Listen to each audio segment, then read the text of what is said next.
Disco Elysium is a detective RPG set in a retro-futuristic world based in the 1950s. Relax or fall asleep as I calmly explore its intricate details and uncover the many mysteries it has to offer. Please enjoy. Alright, so starting off, we have the option to select an archetype. We can choose between thinker, or sensitive, or physical. We can also create our own. I don't think I'll be doing that today, since I've never played this game. I'd like to just go with one of the sort of templates, right?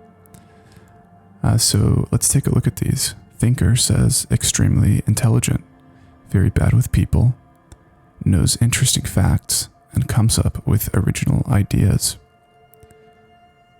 Sensitive says very psychological, a magnetic personality, but unstable, might begin to lose his mind. And physical says extremely physical, interacts with the world through his body, gets things done, but dumb as a rock. So that's cool. They all have their positive and negative qualities.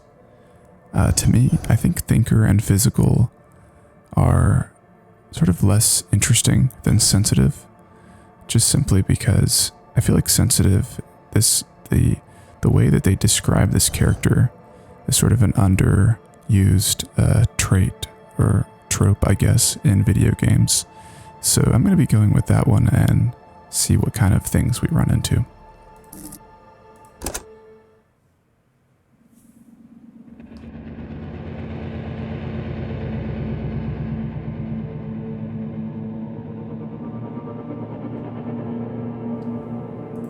There is nothing, only warm primordial blackness. You're conscious ferments in it, no larger than a single grain of malt. You don't have to do anything anymore. Alright, so that is our ancient reptilian brain talking to us. From what I understand about this game, there's a lot of dialogue. So unlike some of my videos, I probably won't read every dialogue option unless certain ones call out to me, or maybe the choice between two is particularly interesting. But I'll still read through the choices that I make. Ever. Never, ever. Alright, so we're gonna ask never, ever, ever. Never, ever, ever, baby. And then we can simply keep on non-existing. An inordinate amount of time passes. It is utterly void of struggle. No ex-wives are contained within it. What was that about the X something? An awareness creeps up on you. A mass lies hidden in your dead angle, soaking in some lurid acidic sauce. It's bloated and shameful, a ball of meat surrounding you. This is a terrible line of questioning, and it will only lead to more awareness of the meat thing. Okay, so that was the limbic system talking. I'm gonna say no. I wanted to know about the X something. Ex-love. Ex-tenderness. It is foolish of you to resurface to the loss. Not after all the damage you've suffered to get here. Some of it irreversible. Stay. Sail with me through the abyssopelagic zone. No, I want to get off now. I like pain and burning light and wanting things from people who don't want to give them to me. Do you really? I do. Let me off. You wouldn't like it if I told you what was back there. Why'd you think you had to bludgeon yourself into oblivion? Or did you not sense yourself marinating? Poured so much on yourself, got a bit carried away, did we, Chef? Fear and apprehension. You should ask what's out there first. Okay, so that was the Inland Empire speaking. I have no idea what that means, but apparently we succeeded some kind of check. It says easy 8 versus your total 12. And I can ask a question, or rather I can respond. I think I'll say, I don't care, I'm an idiot, a brave idiot. Somewhere in the sore, bloated man meat around you. A sensation. Like a fly to the ointment, your conscience sticks to it. The limbed and headed machine of pain and undignified suffering is firing up again. It wants to walk the desert, hurting, longing, dancing to disco music. That's interesting. That's lovely. You can take it. You're a champion. All right, so Volition said that, and we passed another check. It says medium 10 versus your total 12. And I can say, Mother, help me. There's a head attached to my neck, and I'm in it. Or I can say, please no, I've changed my mind. Take me back to the formless, disembodied nothing. Or no, I am not scared. I am a champion. Let's try that one. The stench of liquor rises from your mouth, and with it, an ungodly headache. Okay, so it's like maybe my character is hungover. I'm gonna say, help, someone, cut my head off. It's trying to murder the rest of me. That's pretty much what I would describe a hangover to feel like. A fiery streak penetrates your skull, trying to force your eyes open. It's a sound, a clarion call from hell. Okay, we're gonna open our eyes now.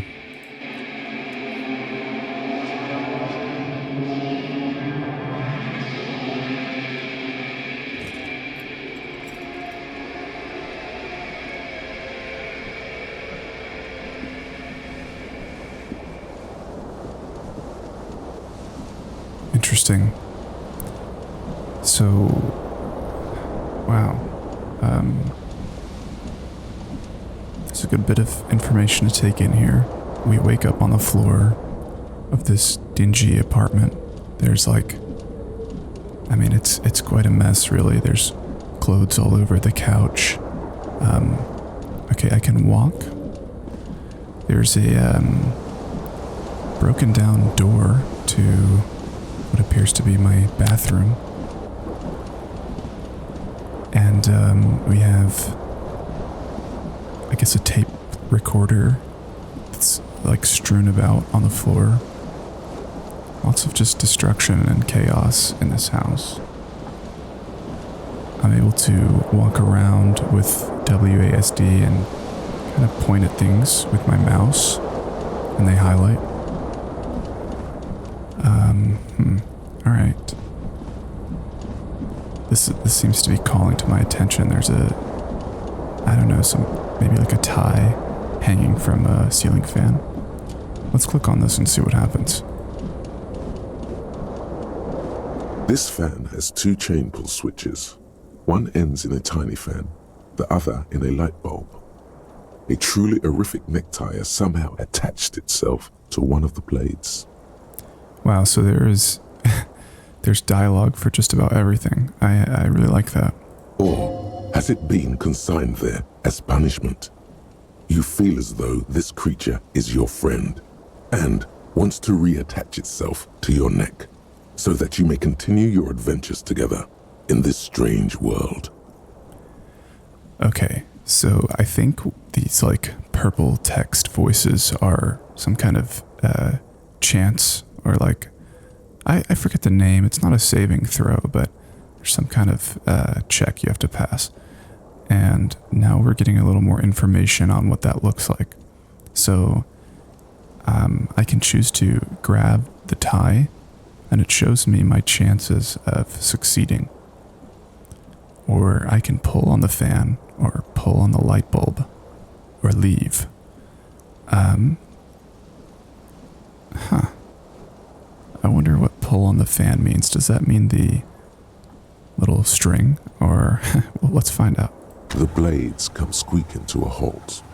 It should be easier to reach the tie now. Okay, interesting. It's kind of teaching us how to handle these sort of chance checks. So now my chances are 83% to grab the tie. I guess we are not in the best shape, but we'll give it a go. You reach out to grab the tie, I but fail. what's this? Diffuse, radiating chest pain. Doom comes over you. Okay, I can grab my chest. This is bad. Feels like sharp stones grinding in your chest and keeping you from moving. I'm just now realizing that's the ceiling fan that's talking. For quite a long time. Still ongoing. Now is a good time to start worrying. Finally, the pressure recedes. You find yourself covered in cold sweat and trying not to move, hoping it will keep you from dying. Goodness, okay. Wow, our character might have a heart condition. Hopefully it's just from the excessive drinking and maybe hurt his chest or something, but yeah, that doesn't sound good. Let's go ahead and put our pants on. I think that's going to be easy. Alright, so we don't have to do any skill checks there. I think that's what they're called, is a skill check. Oh, it looks like I can actually click on myself now. You hear a jingle. Keys are clinking in the pocket of your flare-cut pants. Alright, let's fish them out. It says, whirling in rags, on the aluminium key ring. There is a single key on the ring. The number 1 is etched on it. It should open the door. Alright, that was quick, so we got our keys. Be quite funny if I just walked right out without any other clothes on, but let's not do that. My character's still holding his head, you know, I almost want to. It looks like we can choose to take a bath. We can also pick up the liquor, go hair of the dog style. No, the bottle is empty. Alright. Looks like maybe we'll be taking a bath, so perhaps I should not have put my pants on yet. No. No. It just says you see bottles in the bathtub. So. Alright, the sink is on. It's running. Hot water. But, can't quite do anything about that. There's a locked door there in the bathroom.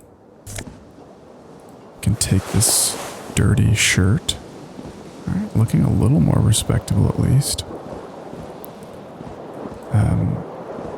And I think we still cannot grab... This fan has 2 chain pull switch, or has it been consigned there as... Alright, so that's the same thing. We can't actually try again to get our tie. Let's put this jacket on. Okay, so we're quite raggedy, but it'll do. Interesting. So, oh, okay, we have a lot of different inventory options here. Not gonna get too into that just yet. Also noticing that our window here is cracked. The window stands broken in its frame. Cold wind blows in. Okay, let's just look out. Well, I guess let's perform visual calculus to assess the damage. The shards face outward. Whatever broke this window came from the inside. And I can ask, did I break it with my own hands? And look at my hands. A fine web of scarring covers the back of your right hand, but none of it is recent. What did this then? More likely a projectile than a held object. There are no fragments on the floor from pulling a tool back in after impact. Okay, so I can assess the size of the impact. It sounds like we got drunk and went crazy, so I'm not too worried about that. But I can also ask myself, wait, what am I doing? Something you've done before. Okay, well, now we have to assess the size of the impact, after all. It is too large for a bullet, yet too small for a piece of furniture. You're looking for something heavy and larger than your fist. Like the green shoe that's on the hat rack in the corner, which, coincidentally, is missing its friend. Okay. Congratulations. You smashed the window with your own shoe. Now you only have one. If you're lucky, you can still find the other on the balcony outside. The door to it should be outside your room. I'm going to say I should go and get that shoe. A cool wind gushes in. Your toes curl up from the cold. We gained some experience. That's cool. So I don't know, but I think this is like a detective style game. And, I'm assuming there's definitely going to be things that we have to figure out on our own. But I do like the way it sort of held our hand through that interaction because we passed the skill check. So now I have one shoe. I'm still just holding my head. Alright, I guess it's time we address the elephant in the room, which is this massacred tape recorder. It says, looks like someone tore out the tape while the song was playing. This reel-to-reel tape player is still on, rolling empty. So I wonder if our, starting story kind of coincides with the options we chose, because it kind of looks like he had a rough night, maybe remembering something. And we can sort of zoom in and out. That's nice. So there's quite literally nothing left to do in this. Oh, we can look at the mirror.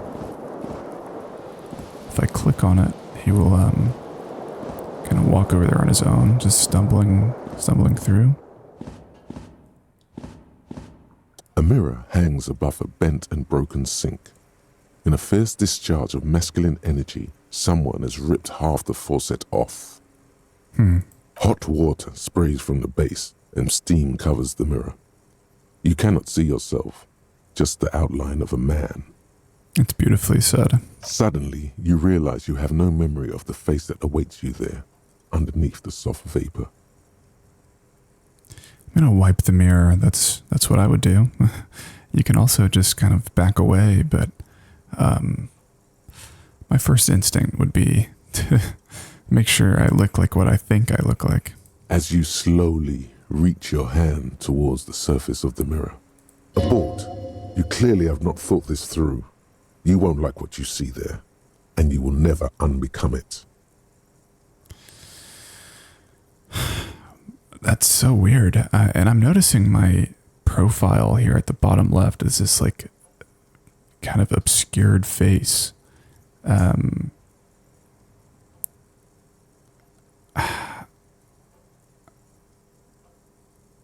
I'm just gonna wipe the mirror. That's what I would do. I don't see why not.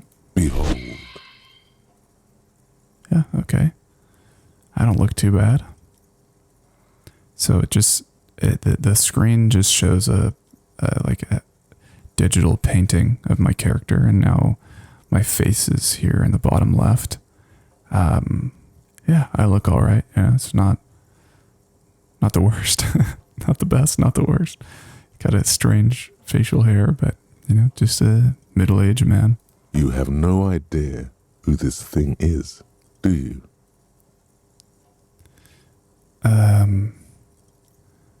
Yeah, I think, okay, so we can say, "Dear Lord, help me, what is this?" Or, "Of course I do, it's some kind of superstar, I think I'm a superstar."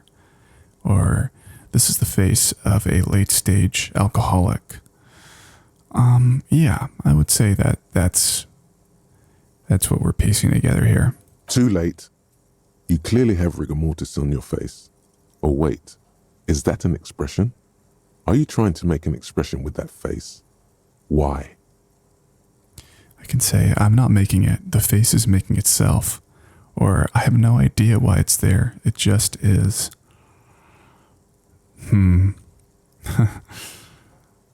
Interesting.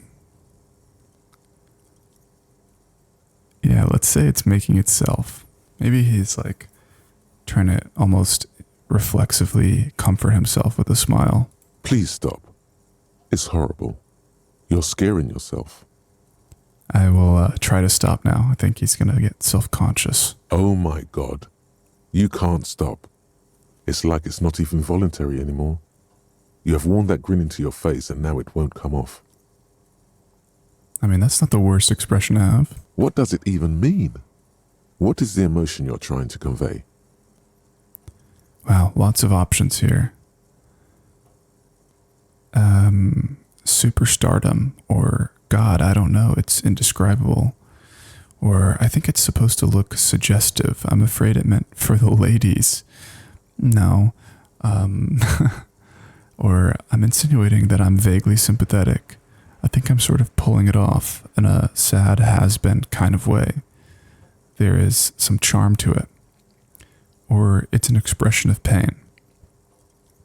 I think the sympathetic thing feels true. There might have been 10 years ago. It's little more than a cadaverous spasm now. Gosh, that's grim. So there's a very low chance that I can dig deep into my mind to locate the source of the expression. It's a 3% chance.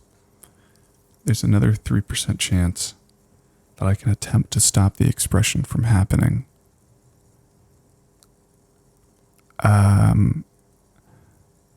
Last time we failed something, it went poorly, and I don't know. Let's just leave it be. All right. Now we can definitely say, without a doubt, that we have looked at just about everything, although we did fail to grab our necktie. Let's go ahead and get out of here, shall we?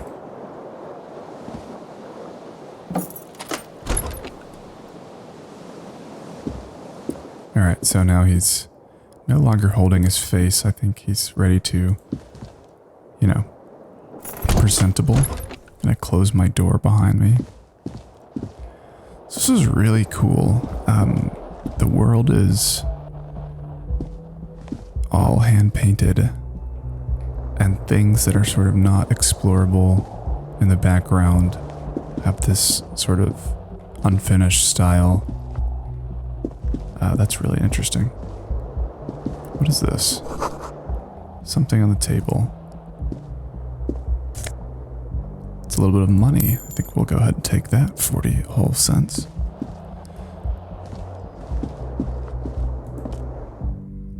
Oh, I think we, alright. So there's a door here.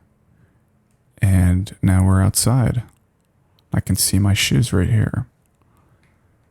I thought we were, here, hold on. I kind of want to turn this music down just a little bit. I thought we were like way high up, but it looks like we live in, just this weird 2-story building. All right, there's my shoe. Let's go ahead and put it on. Lovely. And I see the cracked window right there. All right. Nothing else we can really do up here, so let's go back inside.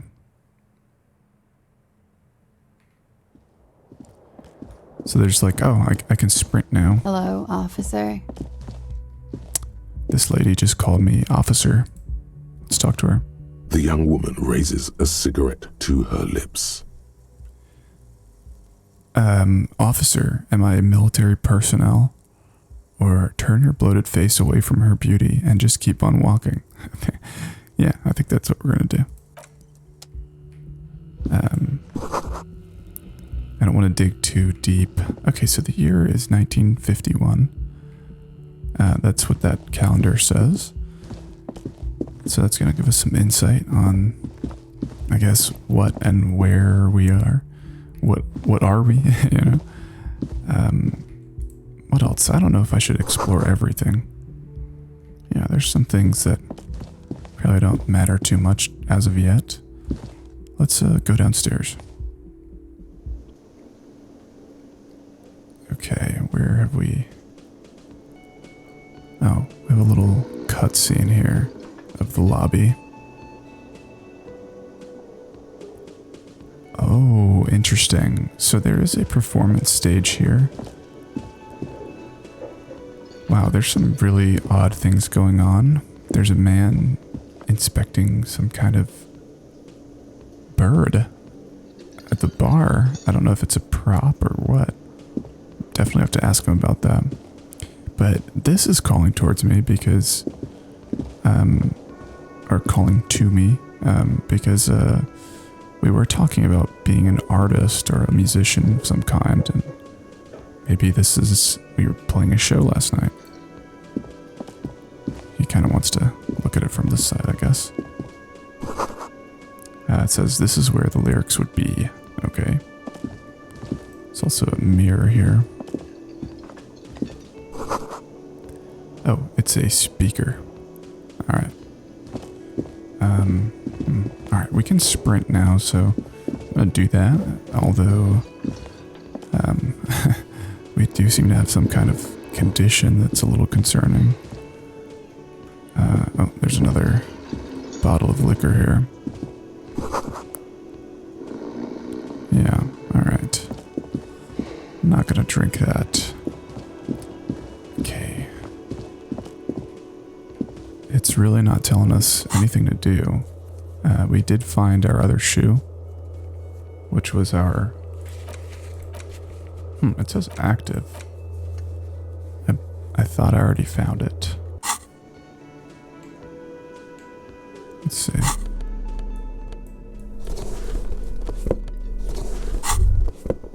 Oh, okay. There they both are. Two identical shoes, both copiously green and indiscriminately snakeskin, reunited on your feet. I can just discard the thought, which I think I would do that. They're just shoes. Go ahead. Just as long as you don't discard those crocodile babies. All right. So, what do we have here? There's a bunch of people. I think I just... Oh. When I stand over here, I kind of have a moment.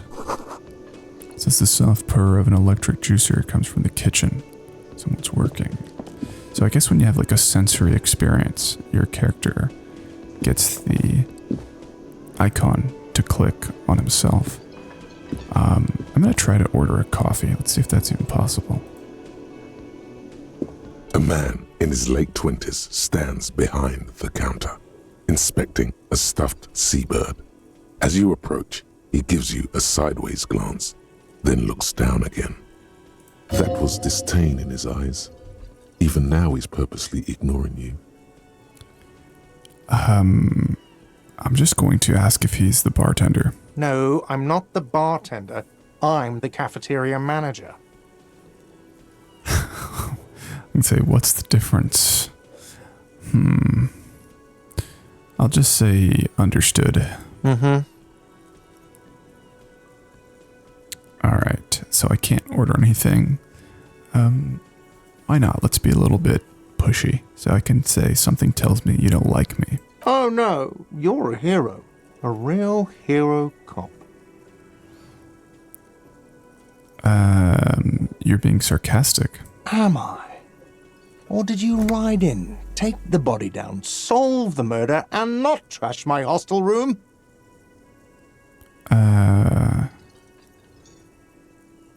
I'm guessing I didn't do any of those things. You're right, you didn't, and it's only taken you 3 days not to. What have I been doing all that time? Have you seen me around? No, I haven't seen you around. I'm not always here. He looks down again and keeps plucking at the bird. I'm gonna look at the stuffed animal. A competent work of taxidermy. The white and brown seabird lies among piles of coasters and drying mugs. One of its wings broken. The man is trying to mend it. Looks like the bird was ripped off the shield that was used to mount it, most likely on a wall. Probably my fault. Something about it makes you feel bitter. Let me say, can I help you with that? Look, your buddy is over there. He looks at the doors where a man in a bomber jacket is tapping his foot on the floor. Why don't you go and talk to him, okay? What do you mean, my buddy? He pretends not to hear you, concentrating on the bird instead. All right, let's leave. So it looks like I have total amnesia. Really weird. It's this guy in the bomber jacket. That looks like a bomber jacket. He's my buddy. A bespectacled man in an orange bomber jacket is tapping his foot on the floor. Looks like he's waiting for someone. As you approach, he narrows his eyes and extends his hand in greeting. If an assault were launched on this building right now, if the windows came crashing down and the whole world descended upon you, this man would hurl himself in death's way to save you. You are sure of this, but why? Let's just shake his hand. I kind of like role-playing that my character is a little potentially self-conscious of his memory loss, and he's sort of trying to carry through. So we're going to go on without questioning things as much as possible. Hello, I'm Kim Kitsuragi, Lieutenant, Precinct 57. You must be from the 41st. Wow, there's so much amazing voices. You realize he's waiting for your name. This is your chance to come up with a really good name for yourself. Get creative. Conceptualize. I'm gonna say nothing. I don't think I would make up a name, right? Maybe he already knows it. And I definitely would not, after what I said from the last comment, I wouldn't want to admit to him that I don't know my name. So let's say nothing for now. It looks like we had a little scheduling error on Sunday. Saturday too, actually. Have you had time to talk to the manager here? You mean him? Nod towards the cafeteria manager. Yeah, I just talked to him. If you don't mind, we should talk to him again. Ask him for a rundown of the area. Now that I'm here as well. I understand the scene is out back, right? It also wouldn't hurt to assure him the police are finally here. In full force, I mean. Have you mapped out the initial interviews? Let's say... Oof, I'm trying to think what I would do at this point. Like, the pressure's really starting to boil up. I wouldn't say I haven't. I think I would say what interviews at this point, because I feel like I have a certain responsibility and I need to understand what it is. At the 57th, we like to prepare an initial list of persons of interest, and then just skim the surface. Prepare the field, get to know the players. You don't do that? Maybe it's not an inter-district practice. Let's say I haven't. Okay, we'll have time for that after we take a look at the coroner's case. Okay. Have you removed the dead body from the tree? I can make stuff up. That's so funny. I can say, look, man, yeah. Let's just say no, because that's probably true. So, the body is still in the tree. Oh, no. This is the first time you detect a weariness in the lieutenant's voice. It is obvious he would have preferred for the body to no longer be in the tree. All right. I mean, sure. Where it has been hanging for 7 days straight. We should go there as soon as we are done talking to the owner. Okay, so it can really start to fall apart here. I could say, what if I told you I'm not really a police officer? Or how can you be so sure I'm from the police? Or, but I can't remember anything. Ooh. I think at that point, there's like bodies, like I said, the pressure's on. I think I'm going to admit to him that I don't know what's going on. Because if anything, he seems reliable and maybe he can help me, I can see you drank last night and the night before, and that you are still drunk now. But I have seen officers go through worse. Much worse. If you need something for your headache, there is a general store nearby. But as I said, the dead body should be our #1 concern. a painkiller would be good about now. This thing is pulsating with discomfort. There's so many, like, there's like a pain, that was the pain threshold speaking to me. And I'm really curious if they are just taking liberties with who is talking, or if all these different, disembodied voices are actually these like statistics in the background, I'm sure we'll find out. But yeah, for some reason we passed some kind of check here. So, all right, he doesn't quite understand that we quite literally have amnesia, but I guess he's a bit empathetic towards our situation. The best cure for a headache is, of course, morphine. They won't have that, so cigarettes will have to do. All right. I'm going to stop confusing him and just say, let's get going then. Move on. After you, officer. All right, so we gained a new task. If you're about to embark on an investigation, shouldn't you have a badge? All right, wait, shouldn't I have a badge or something? And I can check my pockets. You mean you don't have a badge?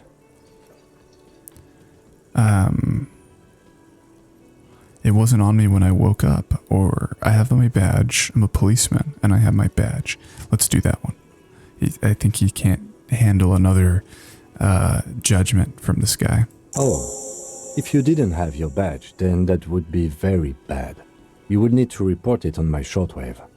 But since you do have it, we can go straight to the task at hand.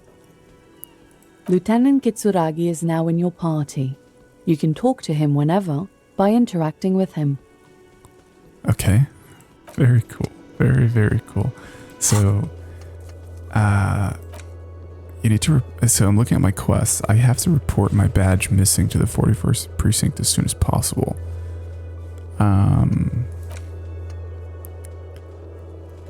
Let's do that before we get in trouble. Yes.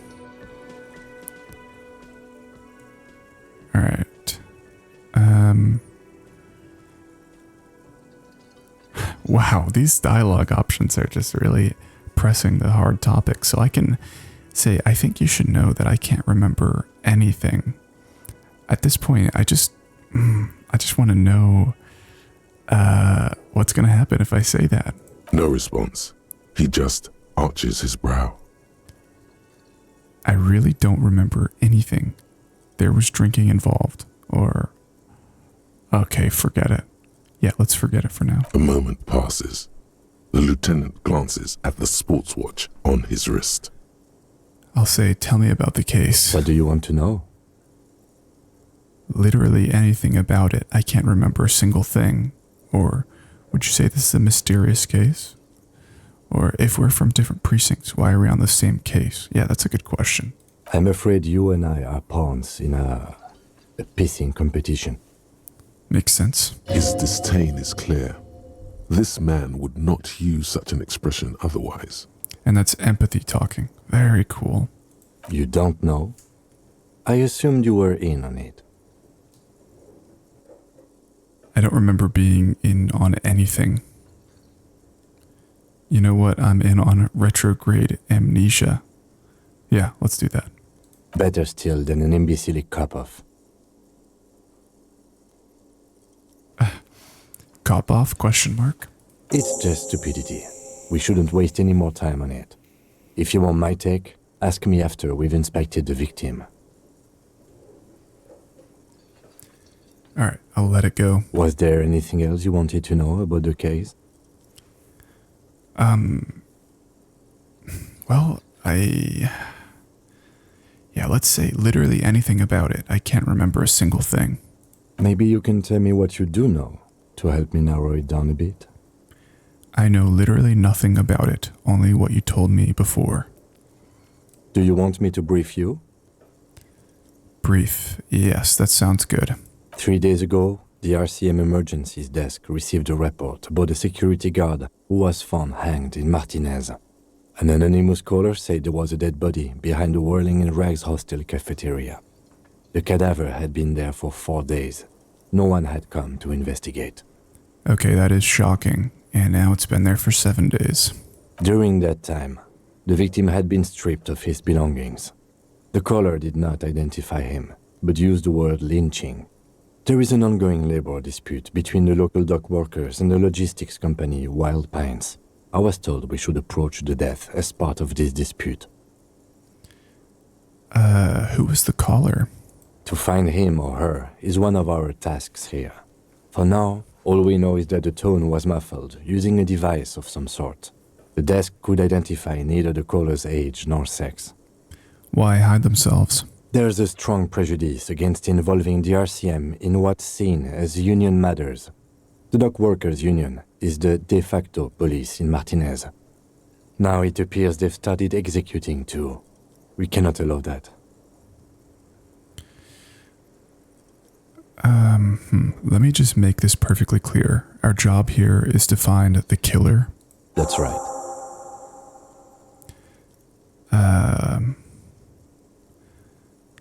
Would you say that this is a mysterious case? No, it's not a particularly mysterious case. So it says the lieutenant considers your question a moment before answering. Why not? The deceased is a security guard for a corporation involved in a labor dispute. It doesn't take a DeLorean polymath to put the pieces together. I just don't see the case getting more mysterious than that.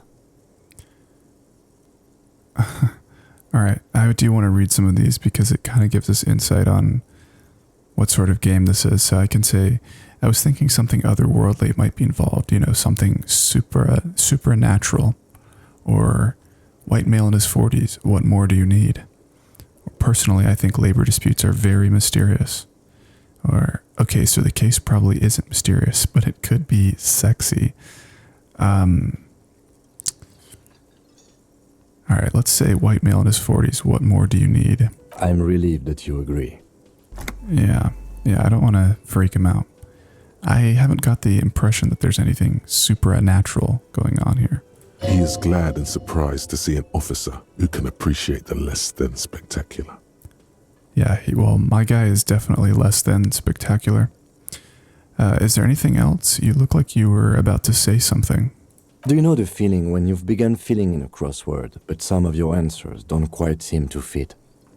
That's the feeling I have right now, for some reason.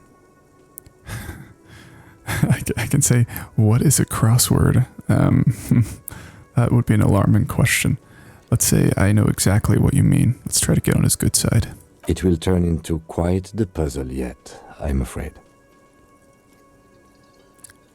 All right, I want to quickly skip through these options. It looks like it's going back to the beginning, but I want to see if there's a way to let him know about my badge. You mean like a brief? There's no reason to wing anything. 3 days ago, during that time, the victim had been stripped of his belongings. To find him or her, there's a strong prejudice against involving the RCM. That's right. All right, so I had a feeling that was just going to loop. I chose all the same options to, not cause any weirdness. Anyways, it says, actually, I have all I need for now. Good.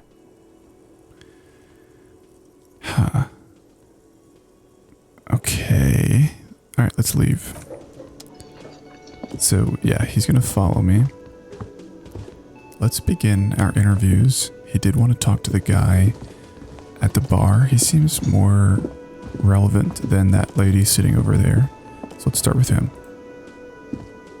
The man with the unimpressive beard notices you approaching. He drops the ledger he was holding and turns to the lieutenant. Mr. Gart, right? Yes. I am Kim Kitsuragi from Precinct 57. This is an inter-district investigation, so joining me from Precinct 41... He looks to you, realizing he still doesn't know your name.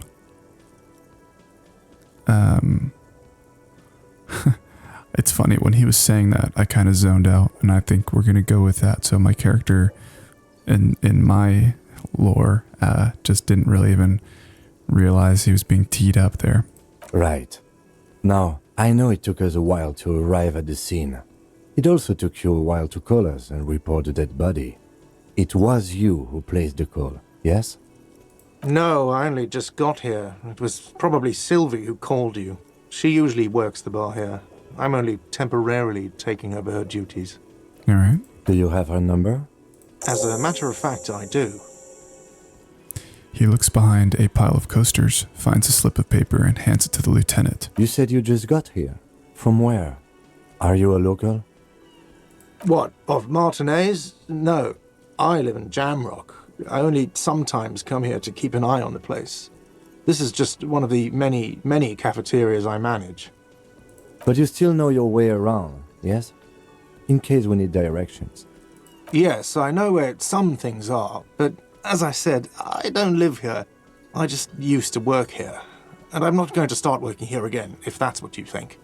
I didn't imply that. Detective, I can say yes, what, or who, me. I'll say yes. I have everything. You? Oh, you mean, do I have questions? And then I can ask them. Yes, let's ask some questions. Yes, he means, do you have questions for me, like a police officer would? The cafeteria manager is clearly agitated again. Where exactly is the body? Who killed him?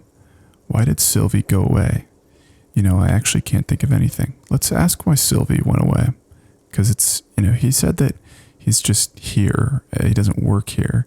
So it's a strange dynamic. He must know a little information. She went away because none of your business. All right, there you go. Extra fine. That's all? Let's go. Not so fast. You owe me 130 real. I can say, what's Real? Or slip away unnoticed and I'd probably fail. Or I don't owe you shit. Yeah, let's say that. Oh, you don't owe me shit. Well, officer, you're right. You don't owe me shit, you owe me money. We do not need to assert ourselves here. We only need instructions from him. This is the proprietor, remember? And this is no, he called me guessing that's the F slur. Let's just de-escalate. All right, calm down. What is this about? You know, I get this all the time. Some hobo comes in here or some backpacking arsehole off the boat. The next day, when they can't make their fees, they get aggressive. I just never thought I'd be in this shit with a cop. Please, just give me the money. Wait, this is wild. So I can say, but what exactly is money?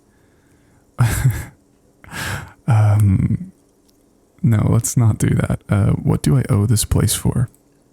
Let's see. Almost misclicked there. 3 nights at a tariff of 20 real comes to 60 real. Then there's the window you annihilated.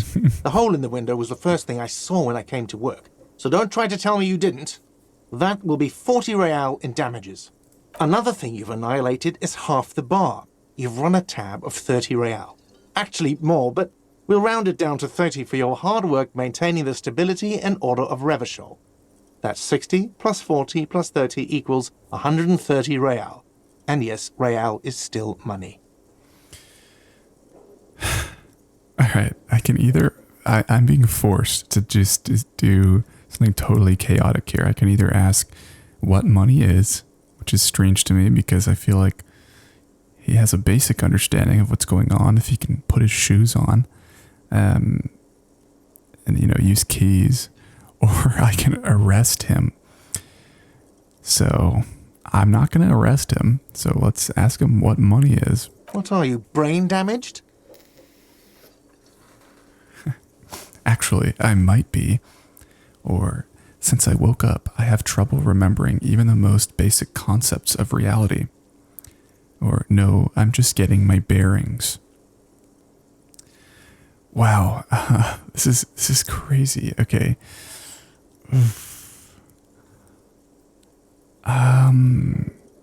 Let's not let on to this guy, because we're doing an investigation.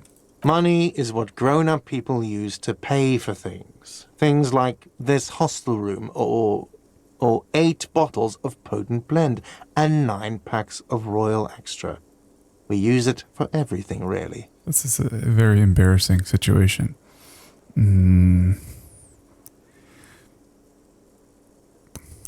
I guess I'm going to show...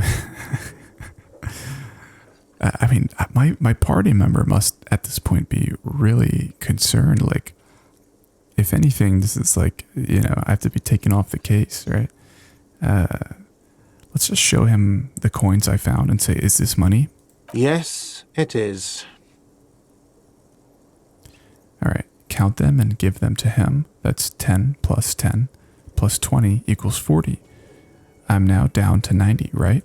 No, you see, that's 40 cents. Yeah, I have a Cents feeling. are a form of currency 100 times smaller than the real. I'm not even going to take this. Come back when you have 130 real. I'll just say, okay, I just want to get out of this situation as soon as possible. The cafeteria manager stands silently, looking at the coppers on the counter before him.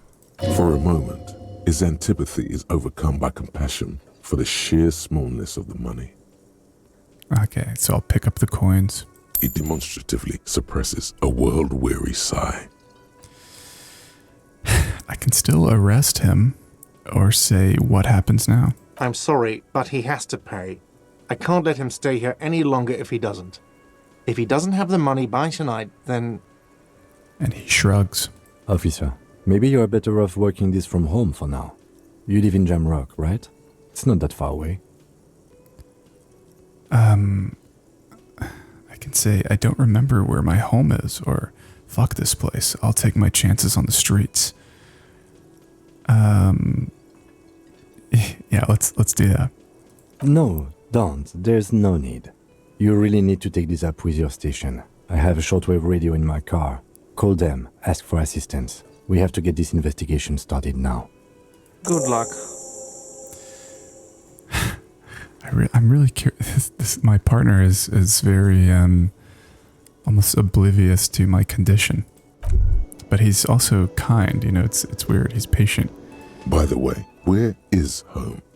The address is coming up blank, and this place sure isn't it. I'm gonna discard the thought. Don't really care. All right, let's look at some stuff here. It's a menu, and it's been wiped clean with only the word Monday written on it.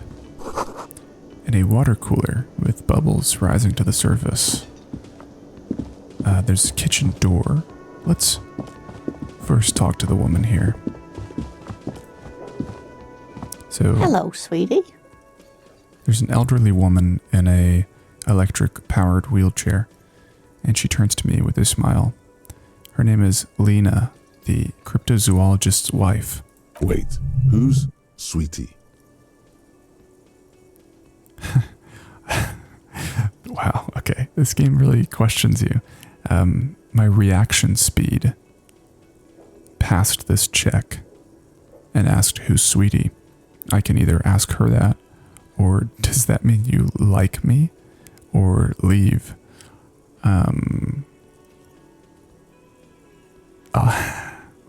Let's do two. I gotta know. You're a handsome man, officer, with your mustache and your chiseled jaw and that silly dimple on your chin. No. But dear, you're not for me. I'm too old and too married besides. In another time and place, she might have flirted back, but that ship sailed long ago. You must forgive me. I'm getting so scatterbrained. I completely forgot to introduce myself. She slaps herself on the forehead. I'm Lena. My husband Morel and I are staying with our friend Gary just down the street, but I come here for tea when they're away. This Lena is wacky enough for the motley crew. Hire her on the spot. My esprit de corps? I don't know. My spirit? I don't know what that means. So I'm starting to understand that basically different skills you have will automatically basically run like checks within dialogue at just if you qualify. So you gain more information as you talk to people based on those skills. I like that. It's very just automatic, and you don't have to think too hard. It's a game after all. All right, as I can say, you seem to be in a chair. Or how do you like to roll with me? Or I don't know if you've noticed, but I don't know where I am or what I'm doing or anything. Or I can say, Sweetie needs money. Do sweeties get money? Oh, wow. Okay. Let's say you seem to be in a chair. Well, I don't know why I would want to hire her, why it's telling me to hire her. Yeah, I don't even know her, so let's just ask her about the chair. Yes, dear. I'm a paraplegic. I can say, what is a paraplegic, or could I become a paraplegic? Or, I'm sorry it was rude of me to mention the wheelchair. Let's move on. Or, thanks for clearing that up with me. Let's say it was rude. That's quite all right. I'm used to people asking questions. I know they're thinking about it anyway. There is no bitterness in her voice. She accepted the curiosity her condition inspires a long time ago. Alright, so I can't really ask her about the case, meaning this is probably not one of the people we need to interview. I don't really care to bring her with me. It's, you can basically do that or just harass her. You know what, let's just go. Of course, dear. Good luck with your case. Alright, and she gives us a small wave. Okay, I think there's some stuff here, but I'm really called to these double doors to the kitchen. The door is bolted, and it says the kitchen is reserved for personnel until 1300. Alright. Can we leave? Let's look at this sign here. It says a sign reads, mess hall is reserved for union members. Okay. Can I save the game? Yeah, let's do that before anything weird happens. Alright, so I think it's just time to go. There's not much else to do. There's a guy sleeping here. Maybe we can interview him. A man is sleeping at the table, wearing mud-caked boots and rolled-down overalls. The back of his shirt reads Wild Pines, encircled by a logo with a tree. On the counter, rolled out of his open hand, you see a blister pack of headache medicine. Oh, headache medicine. Lieutenant, who is this? Or pick up the pills. Wait, on the counter, rolled out of his open hand. I don't want to steal it. I can try to wake him up. Let me ask the lieutenant about it. No idea. Looks like he works for Wild Pines, the logistics company who owns and operates the harbor. But why is he sleeping during the day? Possibly because there's a strike going on in the harbor. There's not much to do aside from drinking and sleeping. I'm going to pick up the pills because I do need them, and I want to see what happens. This is a mild kind of theft, and I want to see what happens with the lieutenant. The man does not mind. You probably need them more than he does. You've just picked up some magnesium. This item is stored in the bottom left corner of the screen above your character portrait. Use magnesium to heal your morale if you have morale damage. Alright, let's just try to wake him up. Why not? There is only one way to wake this bone idol from his slumber. Roar like a hurricane. Rip the buildings from the earth. So I can, in all caps, say, wake up, this is an order, I am the law. Or I can say no words. Just a primordial scream. I'm picturing this guy, and he's just gonna scream. I'm gonna do the scream. Why the yelling, man? The 30-something man slowly lifts his head and gives you a pensive look. You're alive? You looked out for the long count there, or I just wanted to see. I just want to see what would happen if I yelled. Or I need you to answer some questions right now. Let's do the questions. Really? You woke me up for that? Fine. What is it, officer? The worker gives you a vacant stare. Officer, even after a rude awakening, this dock worker respects the police more than they usually do, at least. Oh, okay. What? This dialogue keeps getting me, man. It says, see anything interesting in your dreams? Obviously, we're not going to ask him that. Tell me about wild pines. Or why are you sleeping here? Or, let's ask him about the dead body. Why not? What about the dead body in the yard? Yeah, what about it? I'm just trying to find out what you know about it. You know, people die here every day. Someone's found in a ditch, another one falls in a manhole, a third one gets eaten by stray dogs. All right. If someone has decided to die on top of a tree, then how is it my concern? Someone has to look into it. Looks like I'm that someone. So tell me what you know. Or, well, little point asking you about the body then. I got other questions. I'll just say tell me what you know. I can tell you this. Trouble's ahead. Okay, either this guy is just a schmuck and he's just being weird, or he knows something. After saying something like that, it feels like it's a 50-50 chance he knows something. You have a pretty solid feeling that the man's not just mouthing off. He's strong, but even he has reasons to be cautious here. The trouble is already here, or how else would you call a dead man hanging from a tree? Or what trouble? Let's do the first one. They say your guy was a killer. Your tree man. He has friends, same as him, killers. There's only one thing they know well. How to wreak havoc. Wait, who says that? Or you're saying things might get violent around here?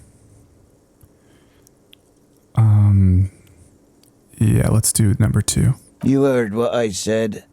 Draw your own conclusions. That's all I know, and I prefer to keep it this way. The lieutenant gives you a little nod, then makes a note in his blue notebook. So Union people think he was a killer, he thinks. Even sleepy hair.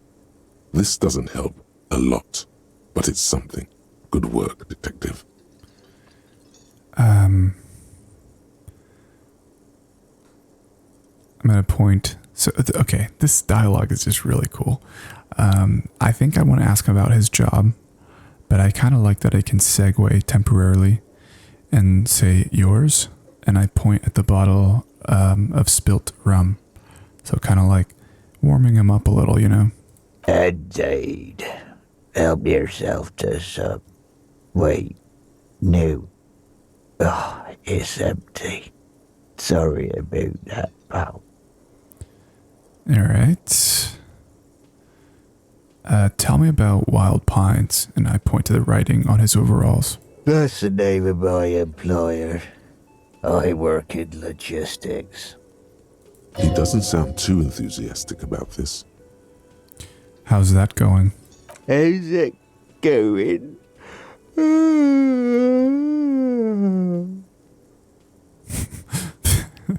The dock worker lets out a big yawn and stares at the cafeteria's terrace doors.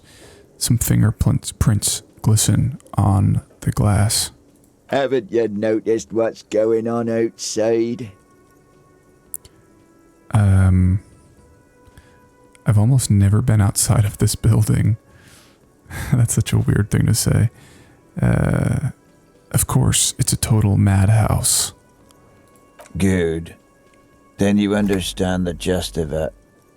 We would all be better off without the employers and their employment. For one, I can get some goddamn shut-eye. Alright. Right to sleep, I say. I'll let you sleep, and we'll leave. The dock worker doesn't answer. His head is already back down on the table, in sweet sleep. Alright, I think with that, it's definitely time to... we got an autosave. Perfect timing. Let's try going outside.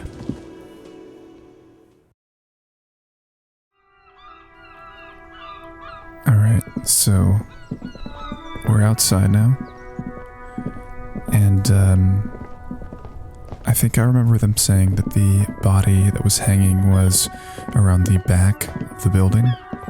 So let's go take a look.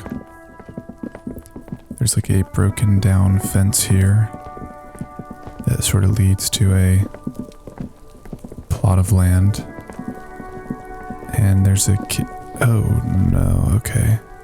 There's a kid here like throwing stuff at this hanging body. That's absolutely disturbing. I'm noticing also that there's a notification on my body, so let's click on that. Oh.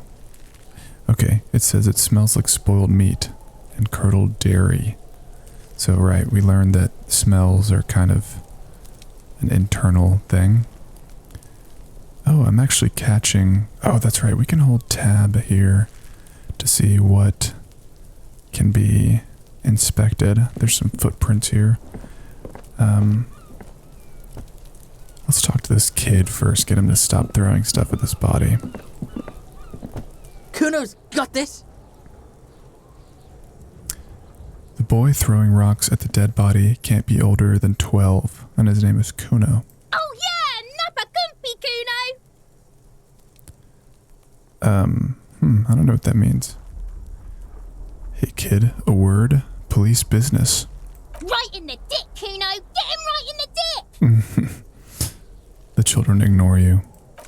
It's love it in the dick. Okay. The boy is sweating profusely. His eyes are like two black holes and his jaw is twitching as if trying to break free from the empire of his body. Hold on, what does that mean? Or, stop throwing rocks at my crime scene. Yeah, let's do that. Fuck that! Kuno, yeah! Right in the mouthhole! Okay, so when they kind of bleep it out, they're saying the F slur. They pay you no heed or pretend not to notice you. Yeah, and they're just ignoring us. Shits himself? The rake, Kuno! You should throw the rake at him, Kuno! This kid is just sort of egging him on. The fuck? Does Kuno know what a rake is? Kuno's not a gardener. Let's say, Kim, what should we do? We shouldn't do anything. I don't tempt such forces. What forces? You will see. Okay. I don't have time for this. Let's just leave the kid alone. Alright, let's take a closer look at this body. The corpse looks at you with bulging white eyes. The face around them does not look human. It's swollen and ready to burst. His lips are fish-like and his tongue like a ball gag in his mouth. Yeah, that's horrible. You seem to be holding your breath.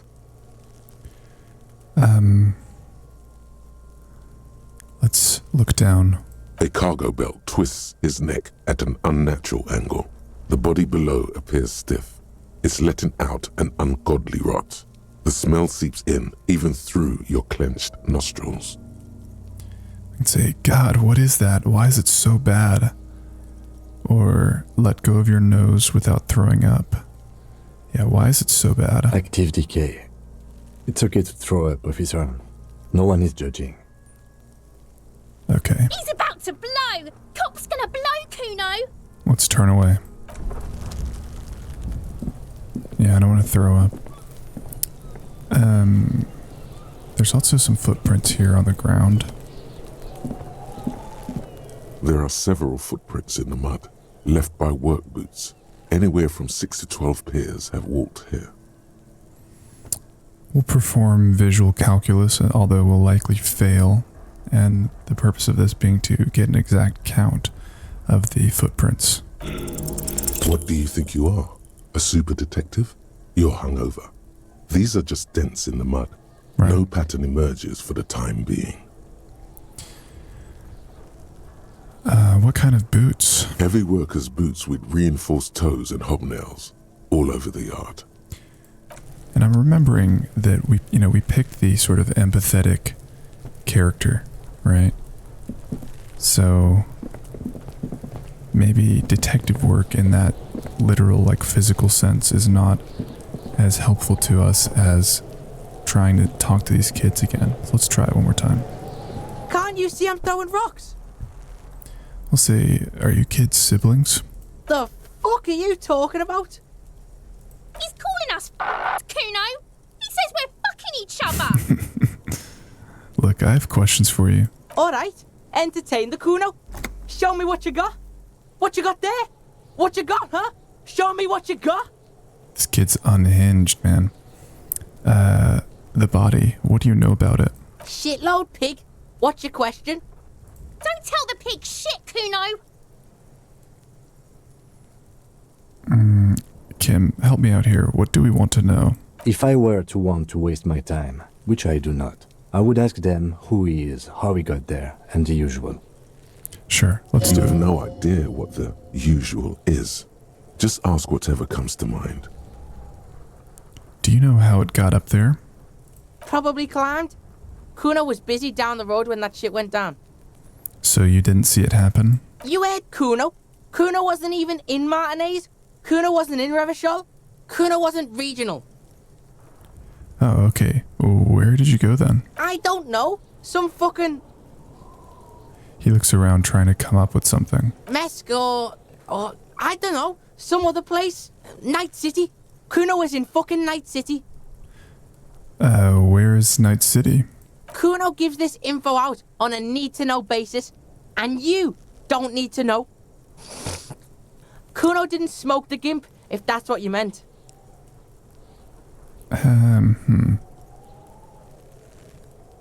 Have you seen anyone suspicious around here? Just a couple of pigs sniffing around in the dirt. That seems pretty fucking suspicious to Kuno. Interesting. Yeah, you tell the faggoty, Kuno. Do you know who he was? Kuno's fuck gimp. Kuno uses the fuck gimp for target practice. Jeez, this kid's foul. End of conversation. Very strong. You should be this stoic. More on this later. Right now, let's talk about something else. You're testing Kuno's patience here. Get lost,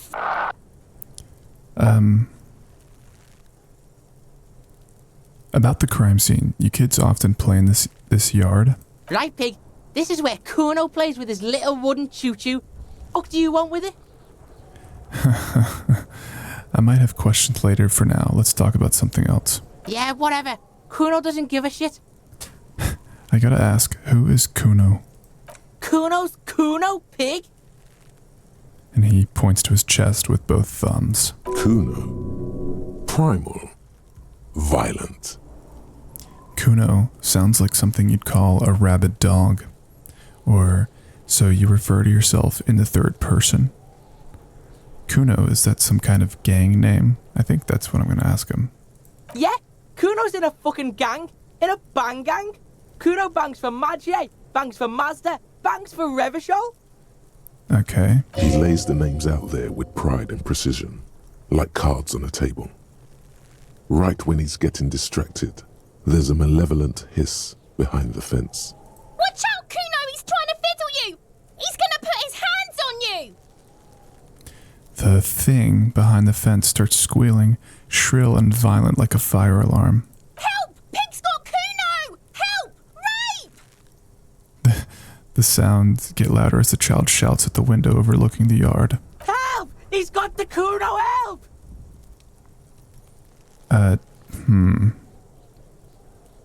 Just answer the questions. Help! He's digging his dick out! Escalate, Kuno! His dick is Wow, these guys suck. Pigs in here in Kuno! Somebody, please! Okay, what is this sixth charade? Or who put you up to this? Or... Okay, I'm just reading over this. Physical instrument. This is a red check. It cannot be retried. Let's try to shut him down.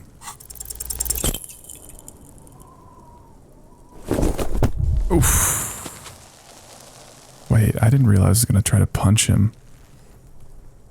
You didn't shut him down. Your fat fist didn't meet its target. Instead, it pulled you down with it. I'm going to say nothing and try to hold it together. Pig's trying not to cry. Kuno can't believe this shit. Can no one stop the Kuno? Pig, Kuno thought you had this. What happened? Kuno can't do anything now. The whole charade was about establishing dominance over you. It's safe to say he has succeeded.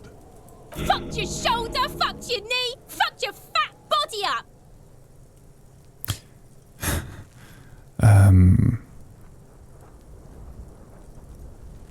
I'll just say, yeah, I deserved this. Yeah, you deserve this. Trying to show your dick to Kuno. Kuno was scared. Let's just laugh it off and get back to it.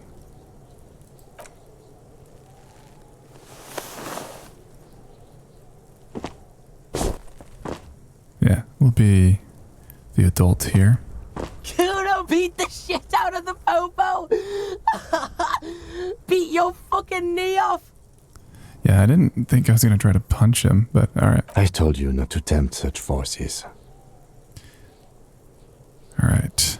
Now, how about we go and do something worth the public's time? Yeah, I agree. Alright, let's look at the evidence around here. So there's a tree the body is hanging from. The kid's ladder is rickety, but still climbable. Okay. It's a greenhouse. It says someone's trying to grow herbs in the greenhouse. We have a crate with some money and magnesium. Oh, lovely. I think we can consume this, right? Items. I thought I picked up the magnesium. Did I not? Where did that go?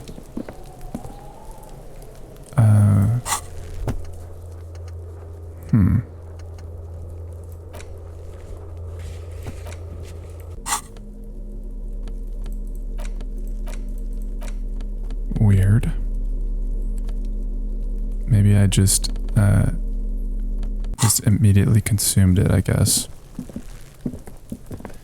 Alright, around the corner. Oh, there's quite a few things here, so let's start with this dumpster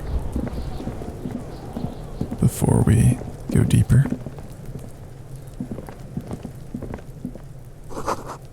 The letter R wears a crown on the ribbon below, a light above descending.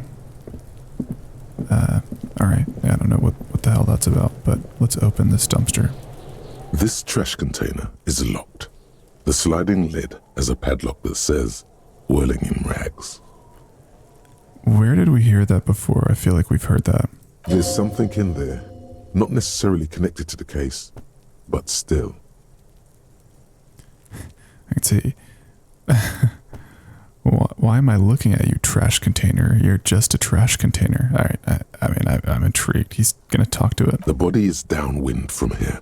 Maybe you prefer the smell of garbage to the smell of death. Lieutenant, what do you think could be in there? Trash, food waste from the cafeteria. They lock these containers to keep the derelicts from flocking in. Could be evidence too. Interesting. It says, yeah, I feel like there's something in there. Remember, our character is kind of sensitive, so that I'm gonna go with that. What do you mean, feel? It's extrasensory perception. Whatever is in there holds a special significance. It's just a hunch. Maybe someone threw something in there. Let's do the first one. I want to see how he reacts, because from what I understood, our teammate here is practical. Kim. I should use his name. He might not appreciate that, but we are sensitive, so we need to see how those qualities interact with each other. I agree. We should get someone from the remote viewers division here.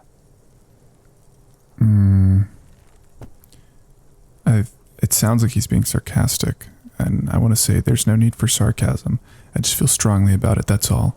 Maybe it's not connected to the case, but still. Oh. It might also be evidence. The mob could have disposed of something in there. We should get it open. How do we get the lock open? We could try using a pry bar. There's one in my motor carriage, or Lieutenant? Or we could ask for a key from the manager of the Whirling in Rags. He probably has one. Okay. So if we ask for the key, they could potentially dispose of evidence, but if we get a pry bar, they might, we might be breaking and entering. I'm voting for the pry bar. So before anything, let's go and look for his car. I believe this is the one. Wow, that is really, really cool looking. I've just now realized the way the vehicles in this game look. It's like an old Model T on top of a very advanced machine, but it's hard to explain. It's like a weird kind of trapezoidal carriage. Really cool design. Let's open it up. Let's get the pry bar. Before you stands a motor carriage.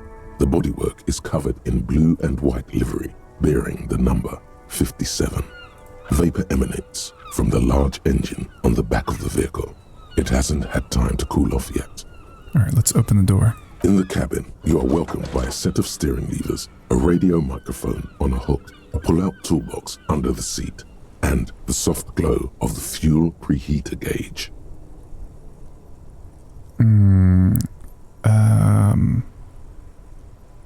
Let's see about our badge first. The frequency tableau lights up, and the green button labeled Prime Line glows like a feline eye. And then you hear something. So I forgot to mention, but I chose to pick up a radio. The soft purr of electrical kittens, radio waves cast far and wide over the metropolis. A woman's voice greets you through the static. This is Precinct 57. Hello, Lieutenant. How may I assist you? Hello, Alice. Please assist our colleague from the 41st Precinct here. I'm putting him on.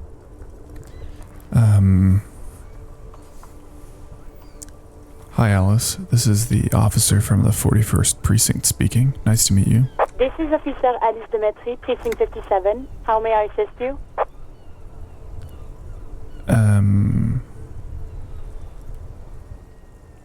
I thought I could ask about the badge here. Oh, could you connect me to the 41st Precinct? I have something I need to report. Just a second, officer. She puts you on hold, the static crackling softly like a bonfire. After a while, you hear an old man greet you from the radio. His rattly voice is oddly familiar. 10-2, 10-5. This is 41st. Come in. Over. A scrawny old man sits in a dusty cubicle, smoking, with a large white rectangle sewn on his vest. In front of him is a box-shaped apparatus with an array of wires and antennas. The radio switchboard. Hi, this is me here. I work at your station. 10-4, what's your status? Over. It's not good. 10-18, 10-20, over. Please, just talk human to me. These numbers mean nothing to me. State your message, sir. Over. I need to report my badge missing. But you said... never mind. So Kim is upset with us for lying. 10-9, repeat message. Over. My badge, I can't find it anywhere. Basically, it's gone. 10-4, message received. This is a very serious situation. I need to 1022 the captain. Over. 1022, the captain? This sounds bad. Bad and scary. Like being called to the headmaster's office in school. Is it him? What does he want? Says he lost his badge and needs to report it. He what? He lost his badge? Who lost his badge? Dick fucking Mullen. Who do you think? So that's my name, Dick Mullen. It's Officer Dick Mullen from the bestseller Dick Mullen and the Lost Identity. Dick Mullen is not your name. It's the name of a fictional detective who would not lose his badge. Oh, okay. Defend yourself. Immediately. They're laughing at you.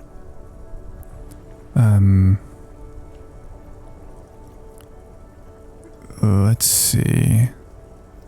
I'm gonna be professional and say, can't we just move on?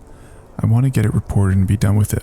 10-4, I hear you, officer. I'm just going to make a note here that you are in pursuit of your misplaced badge. Over. Fuck me! Mac, come here! You've got to hear this. Dick Mullen lost his badge. Sounds like it is my name. What's going on? Super Cop here lost his badge. He lost his what now? His badge. He lost his goddamn fucking badge. Enough with this now. I have other things to discuss. 10-9, come again. I didn't get that. Over.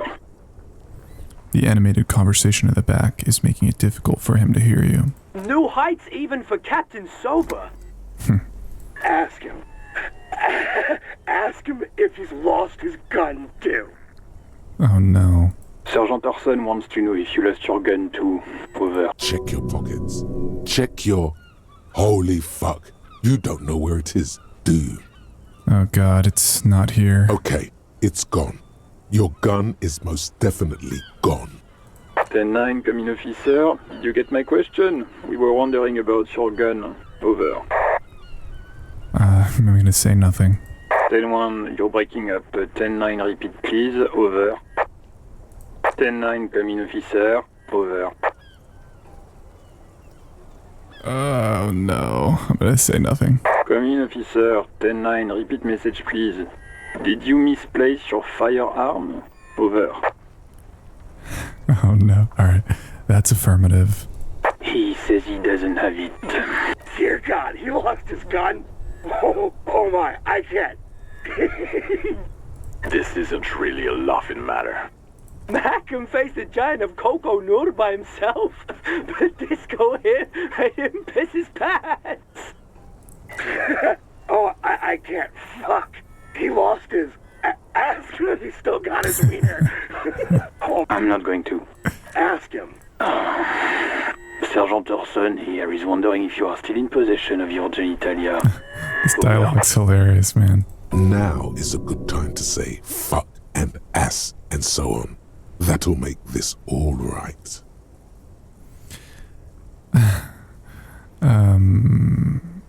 I left it at his mama's after I fucked her ass all night. Alright. That's a negative. Not going to say that. Over. What's he saying? Share with the class. He said he sodomized your mother. The prick ate Mama's vanilla waffles at the captain's birthday party. Some nerve he's got. Sure her vanilla waffles were the only thing he ate? Shut up, Chester. This isn't funny. This is my mom we're talking about. Yeah, Chester, come on, man. There's a Tell him line. to apologize right now. Sergeant Orson requests that you apologize for the claims that you made about his mother. Over. No, okay, tell him I'm sorry. It was just banter. I thought that's what cops do.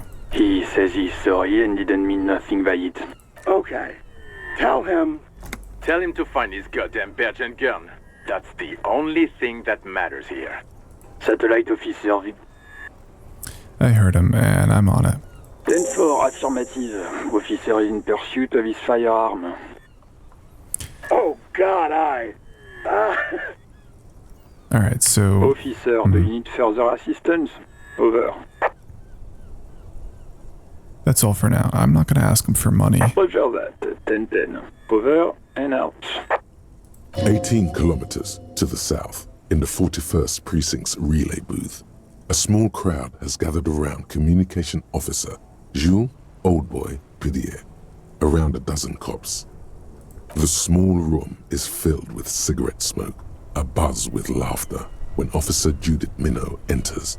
Her left arm is in bandages and her hair trimmed short. What is going on here?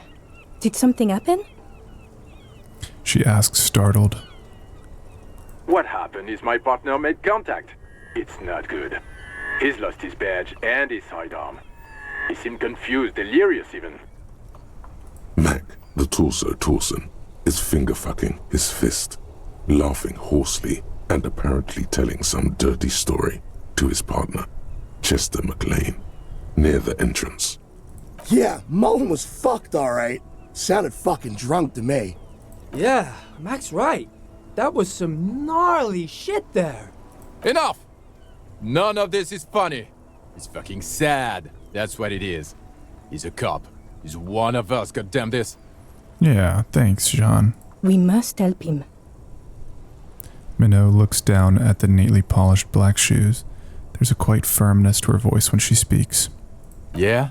How do you fucking plan to do that, huh? Get him off the drink? Go jogging with him in the morning and get him on carrot juice? He's a lost man. I just know we can't give up on him when he's at his weakest. He wouldn't.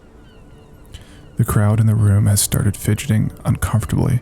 Someone's trying to slip out unnoticed. Mac, man the door. You know what he told me? I don't want to get better. I want to get worse. Those were his words. He sighs heavily and turns to address the room. This shit does not leave this room. Not a word of this to the captain. Or anyone else. We'll give him a couple of days to put his shit together. Okay, so I don't know if we're hearing this right now. I think this is just for us, the player. I guess I can hold off the report for a few days. Old boy lights another cigarette. Good. Okay, everybody. Nothing but a prank call here. We all got our laughs. Now get back to work. Far north, on the other side of the motorway, the officer quietly hunches with his hand in the motor carriage. All right, so I think I don't want to do a lot of police work without my badge and my gun, especially my badge. I don't want to get in trouble without my gun. But that being said, I do think that maybe there's a chance that something that belongs to me is in that dumpster. Yeah, the more I think about it, the more that makes sense, that he was saying he was kind of drawn to it for some reason. A metallic drawer slides out from under the seat and clicks into place. The tools inside are neatly organized. Take what you need, officer. It's going to be a long case. I'm not protective of my tools, like some men are. He's clearly a little protective of his tools. But what can you do? Work so cool. is work. That's so cool. Like, we're seeing... I think this is something we would only see because we picked the empathetic character. It's fascinating. Let's take just the pry bar. The pry bar feels nice and cold in your hand, heavier than you'd think. Cold and heavy, like truth. You feel like you're reunited with truth once more. Useful for opening all sorts of doors and lids. Alright, let's push the box back in. The pull-out toolbox slides back into its nest. Preheater gauge casts a warm glow on the steering levers and the radio on its hook. Let's move on. And off to the dumpster.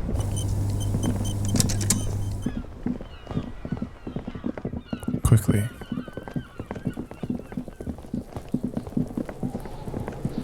Kid's still here, just having a blast with the dead body. This trash container is locked. The sliding lid has a padlock that says, "Whirling in rags." Oh man, so... Oh, it says the tool's not equipped. Let me equip it. So I can drag it into either one of my hands. I guess the right hand will do. And this trash container is locked. The sliding lid has a padlock that says, whirling in rags. I have a low chance of success. Maybe he will help me. Maybe Kim can open this. No. Alright, I'll just try to open it. This trash container is locked. Force time isn't happening. You've jammed the pry bar under the lid, but it just isn't bending. What is this? Your triceps ache for the metal to bend, but it resists. This calls for a potent curse to help break its resistance. Utter the power words. The fuck kind of metal is this?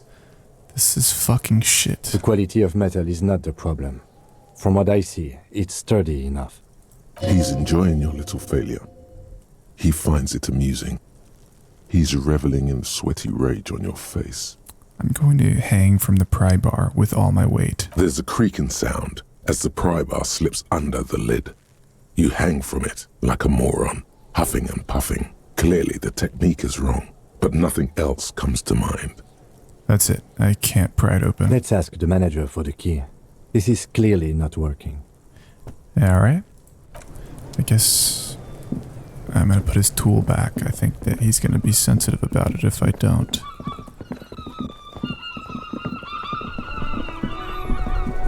Just couldn't have been that easy, huh? Inside, you see a set of steering levers, a radio microphone, a pull-out toolbox. A metallic drawer slides out from under the seat and clicks into place. Can't put it the back. tools inside are neatly the pull-out tool. Alright.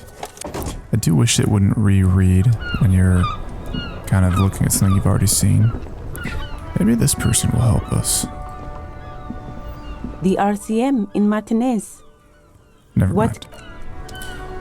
Alright. I'm gonna put the thing away again. And let's finish looking. No. I'm gonna focus on getting my badge. I mean, we're assuming that it's here, but I just feel like, if he's been here for 3 days making a mess, there's a good chance someone picked up his stuff and some trash and just threw it out. So yeah, let's ask this guy. Can I help you? Is the trash container out back yours? Mine? No, it belongs to the Whirling in Rags. Thank you for clearing that up. Why do you keep the container locked? Why? To keep the hobos and drunks out. That's why.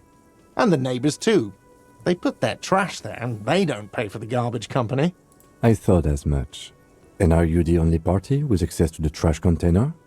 Well, yes. Us and the garbage disposal company. It seems a little callous, doesn't it? Something stirs in you. I wonder what this feeling is. Prod at him and find out.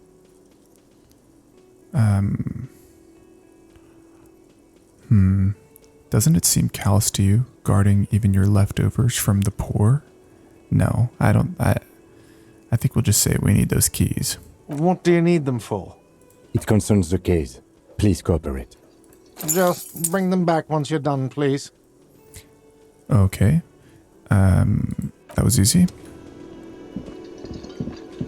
So we didn't need to take his pry bar after all. Alright, quickly.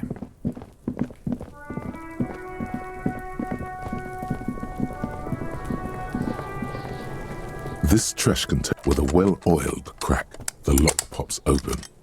It should now be possible to simply raise the lid. Don't. Maybe you shouldn't.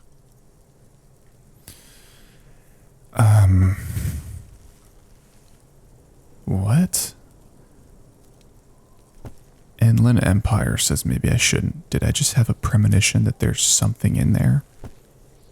There is, but you won't like it. Sweat forms on your brow. Your hand is still on the lid. I'm gonna open it. I mean, what? We're here. The smell of rotten food rises to greet you. You see soggy cartons, dirty rags, and organic waste. We're just in time. This hasn't been emptied for over a week. Let's just look through it. That's why we're here. You see milk and egg rest with one broken egg in it. Some pasta wrapper. Picking up the soggy packages somehow feels familiar.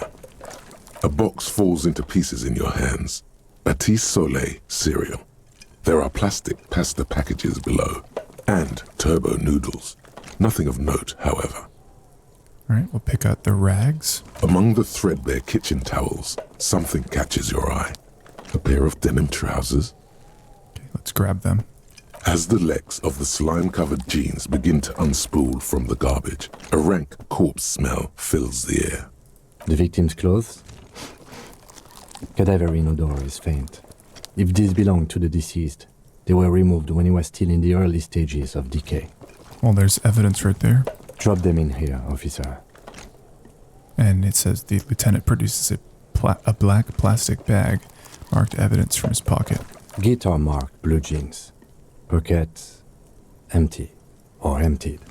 He wore them with a belt, too. A white belt. The loops appear stretched, but... He looks into the container. The belt is missing. That's it. Do you see anything else in there?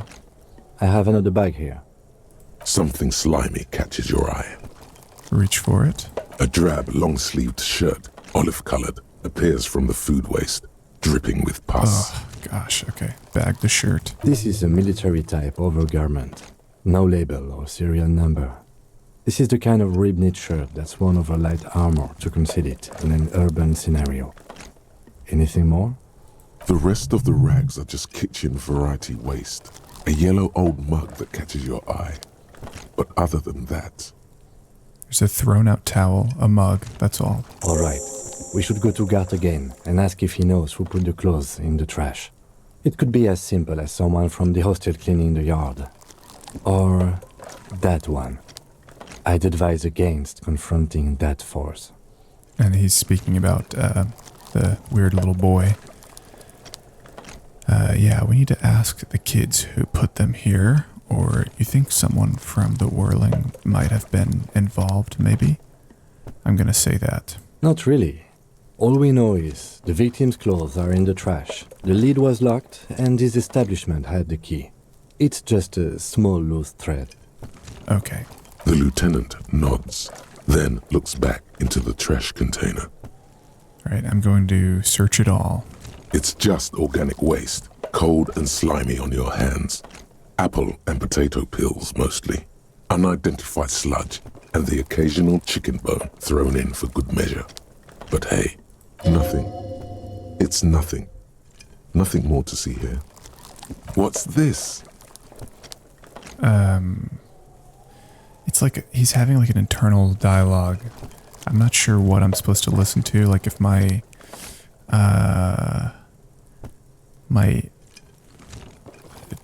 whatever this is called, my intuition is saying nothing. If I should just trust it since it succeeded. I might want to look that up later to understand, but for now I'm going to be thorough and maybe I'll just figure out if I can trust my intuition. A blue piece of plastic sticks out from the apple peels. It's shiny. Looks like the corner of something. Something larger. A clipboard. A blue plastic clipboard with moist papers hanging from it. They look badly damaged, but you can still make out forms and notes, written in a man's handwriting.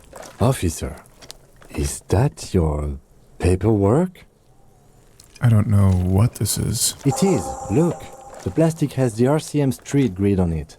You've even got an autopsy form in there. A miserable-looking slip of paper sticks to the board. If you don't mind me asking, how did this get in the trash?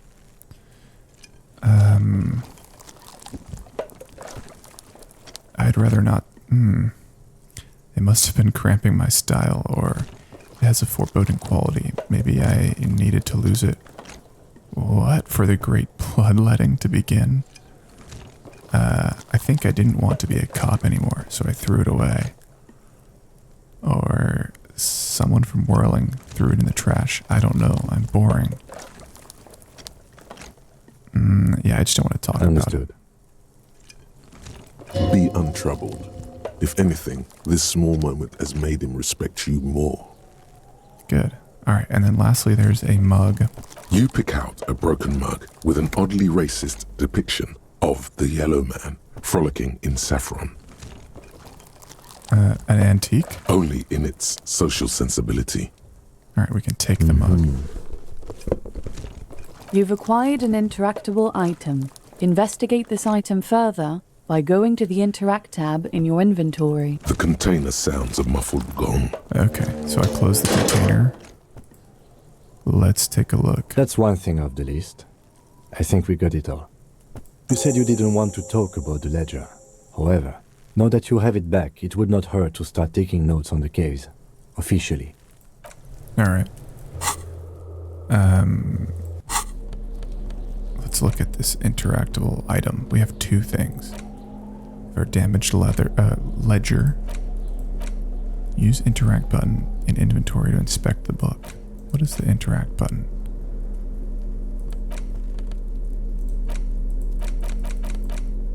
Is it... I don't know.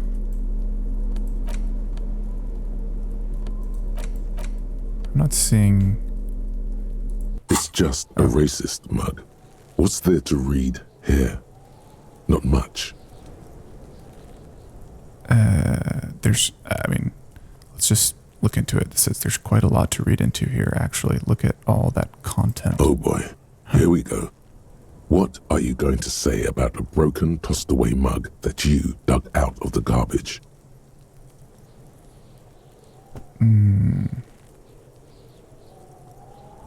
I don't know. I kind of don't want to say any of these things. I'm going to go with the last one. Understood. You're that kind of detective. Why don't you get back to your case? I don't know. I didn't really want to say any of those. Found in the trash. A pitiful cabbage of white and yellow papers hanging from plastic board, barely held together by a metal clip. This sad display is made complete by the faint smell of urinal cleaner. There's a piece of toilet paper, or is it cleaning tissue? No, it's toilet paper, desperately sticking to the back of the blue plastic clipboard. It's a metaphor for you. Oh, that's nice. Below the pathetics, terror. Do not look into its blue heart. So, I can do so many things. Let's browse the paper. They're not exactly white. They're yellowed in patches by sunlight and alcohol, and covered in dense blue handwriting.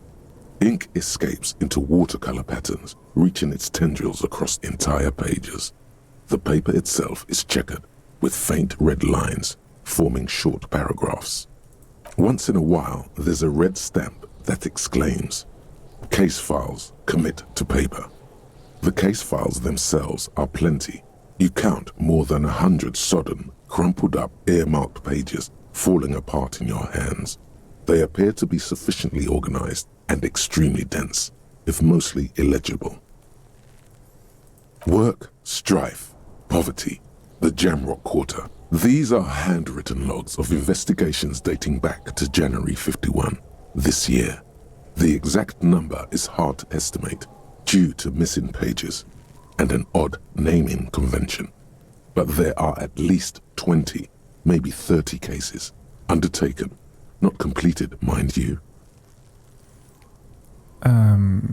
Alright, I'm done inspecting these. You don't exactly close them, so much as distance yourself from the smelly papers. They're a little further from your nose now. Alright, let's browse the yellow papers. In the back, you see thin, translucent copier paper. Some neon yellow, some bright red, all covered in boxes, like marching armies. These look like official forms, waiting to be filled out. 3.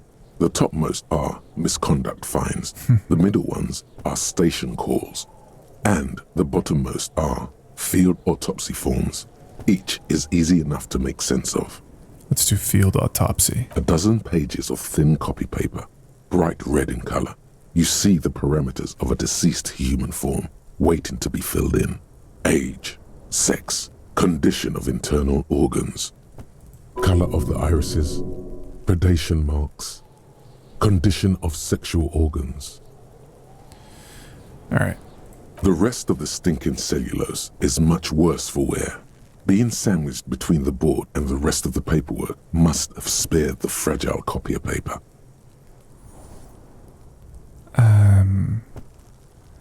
We can get really specific with this. Like, this is the last thing I want to look into with this clipboard, but like, we can inspect the clip, which to me is just so detail focused, but I'm curious why we can do that. An aluminium block runs the width of the board, biting down on the paperwork. Its crocodile teeth are the only thing keeping the papers together. A regular pencil, the tip worn down to nothing, has been attached to the clip. We can run our finger across the aluminum. The surface is interrupted by a silvery sticker. It's rectangular, sparkling with iridescence. You don't know how you didn't notice it before.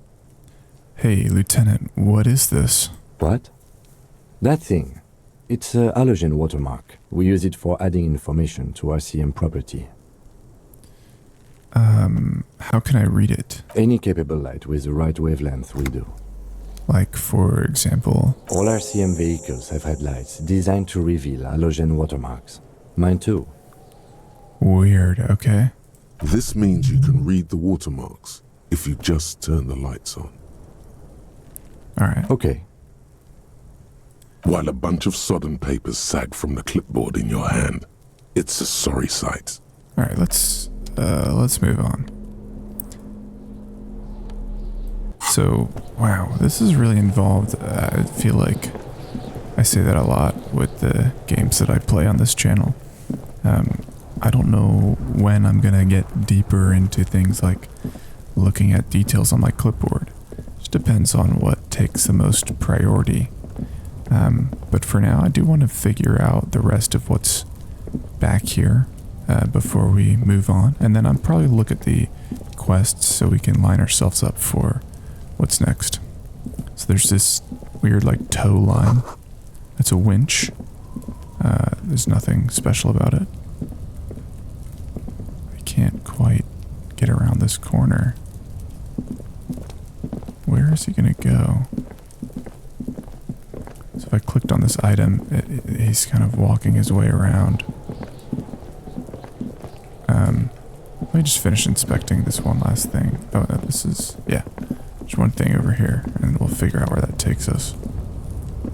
An inconspicuous pile of the roofing material, Eternite. So I can ask myself, why am I looking at this pile of roofing material? Because it's nice and orderly. Well-laid pallets. Easy on the eyes. No, there's more to this. You get this strange feeling. So interesting. Alright, what feeling? Hard to say. It's gone now. Feelings pass, you see. Especially the small ones. What is this? It's nothing. Someone just left some roofing material slanted against an old... Alright, so our like intuition kind of saved that failure, but it wasn't strong enough. Now I'm gonna click on this thing. There's just like a room here that we can't seem to walk to. I'm gonna click on it, and my pathfinding, it's gonna take us somewhere. I don't really know. Yeah, I don't know. I can't tell from here because I can't zoom out anymore. But we're slowly walking around the front of the building. Maybe inside? No?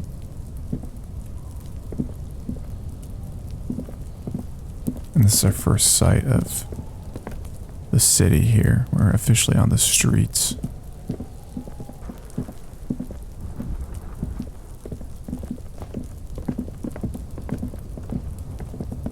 Interesting. Okay. So it didn't really get us anywhere. It just kind of tried and failed. So we can't really get over there now. Alright. I think the one thing that I'm just kind of curious about, since we were already talking about it, is this light thing with the headlights. You see a set of steering levers a radio microphone, a pull-out toolbox, and the soft glow of the fuel preheater gauge. Kim, how do I turn on the headlights? All right. Ready? I turn, you press start. It's next to the preheater. He's downplaying his excitement. The lieutenant is more than happy to show off his precious carriage. Press engine start. The dashboard lights up with orange glow. The rouse gauge jumps, and the engine of the Caprice Canadian comes to life with a whiny growl. Alright, I could barely hear what he was saying over that. Press the button labeled headlights. The lights unfold with a little click, casting electrical light onto the ground before the vehicle.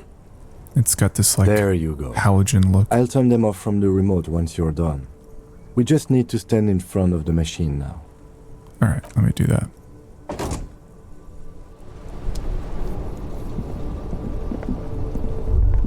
As you hold your ledger's clip under the headlamp, an iridescent hologram appears. A street grid and the veins of a great river. A familiar sensation washes over you. There she is. Revachol West. There's a note of pride in the lieutenant's voice. Around the borders of the watermark are dozens, no, hundreds of micro perforations. So I can look at the shimmering street grid or look at the perforations.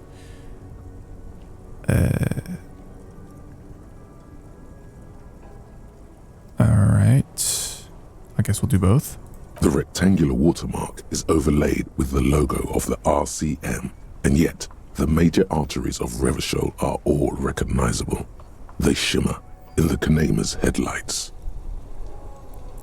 Alright, I can say wait, and then look around myself. A rat brazenly darts past you and disappears amongst the stopped lorries. In the distance, a child somewhere shrieks. A woman reprimands her in a voice no quieter than the child's cry. In the middle of a broken plaza, in a cone of light, barely visible in the daytime, two men, one slim, the other sturdy. They are on the city stage, but only one of them knows his lines. Ah, Martinez. Where are we on this? And I point to the halogen map. Let me see. Right here. He says his finger near the top of the map on a segment of coast jutting out in the great ocean. Seems like a shithole. It has its problems. Alright, let's look at the perforations. There are many of them, and they are divided into 3 separate rows. You can tally up the different rows. The first row has 18 dots. What about the next one? The next is the longest.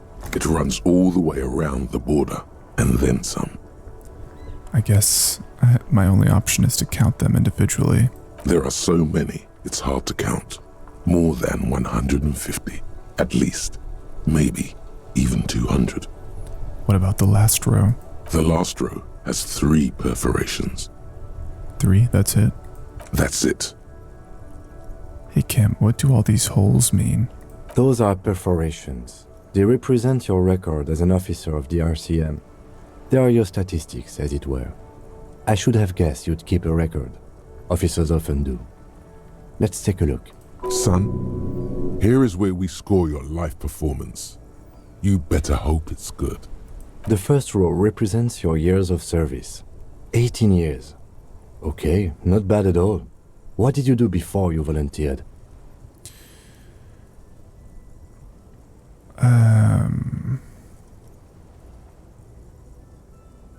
Do you really think I have any idea? Fair point. Let's move on, shall we? This next row, the one that wraps all the way around, is your number of closed cases. Closed is good. It means finished. You've got, let's see, wow, more than 200. I would have thought there'd be more. It's quite a lot, even for someone who's been on the force for nearly 2 decades. Usually, clearing more than 10 cases a year puts you in the 90th percentile of all RCM officers. So you're saying I used to be, let's see, I used to be good. That's some solace, I guess. What's the last number? Right. Those are your confirmed kills. You've got precisely 3 perforations there. Confirmed kills. That sounds pretty evil. A drink would soften that feeling. That's not too many. For an RCM officer, especially Precinct 41, which is in the Jamrock quarter, it's rather tame. I mean that in a good way. What's it feel like to kill a man, Mr. McCoy? A young woman asked the man across the desk from her. What? I don't know where that came from. Honestly, babe, says John McCoy, crossing his ankles over said desk. I don't feel anything anymore. It's just like brushing my teeth. I do it once or twice a week and don't really think about it. There's no trace of guilt in his voice. There are certain officers who treat their kills like some kind of ghoulish game. If they do happen to solve a case, it's usually by accident. It's obvious the lieutenant doesn't think very highly of these officers. But it seems as though you are, or at least were, one of the good ones. So we have that to be thankful for. He's sincerely glad you're not a scary predator. Not to say relieved you're competent. Thanks for this. The lieutenant nods. Okay, let's go. Right. I'll go turn off the lights. And he presses remote control on the key. You can now see your statistics on your journal page, to the right of the task description. Oh. Interesting. So, it's funny, I've never played a game that starts you with statistics. But, yeah, I don't know what this means. There's a lot of interesting things here. We have Super Cop, Apocalypse Cop, Sorry Cop, Boring Cop, Communist, Fascist, Ultra-Liberal, Moralist, Good Cop, Bad Cop, Honor, People Killed, Case Solved, and Years in Service. Wow. And I guess we can change those numbers. Alrighty. So it's really bothering me that I can't find my badge and my gun. And before I start anything else, let's just look in this trash can. Nothing. Okay. I kind of want to take one last pass inside and just finish inspecting everything, since I think we'll pretty much be finished with this episode once I do those things.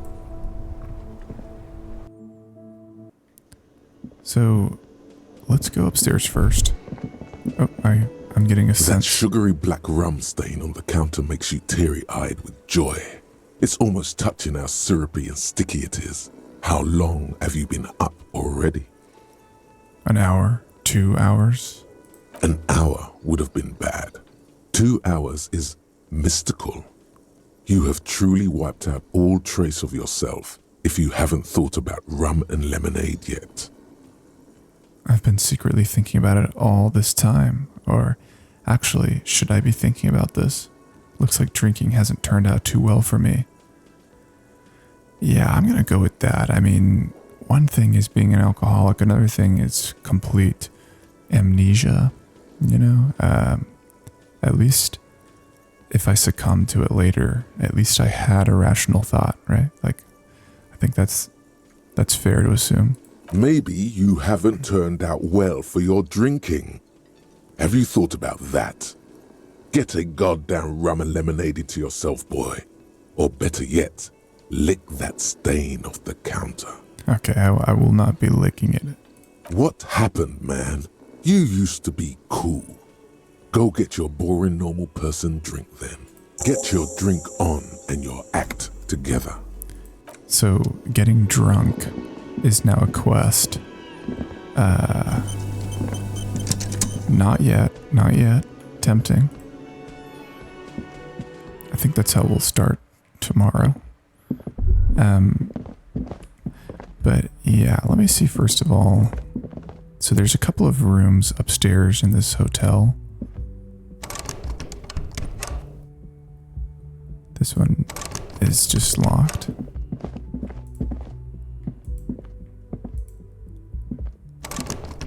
so is this one. The woman that was here earlier that called us a cop is gone. Let's take another look out on the balcony. And hold tab. Alright, nothing here. Holding tab upstairs is also and not revealing anything. Oops. I accidentally triggered my Steam overlay. Alright. His pathfinding has been a little weird. Come on.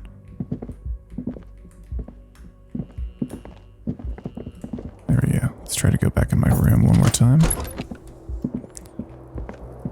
So, one thing I did miss is the couch here.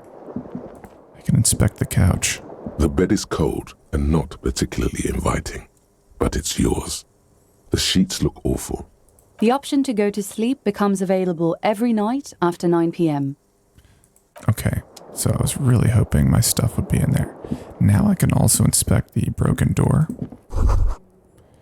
Kim tries not to look at the broken down bathroom door. Kim also tries not to look at the pile of taped viscera on the carpet, or the weird suitcase on the hat rack, or the potted plant dying in the corner.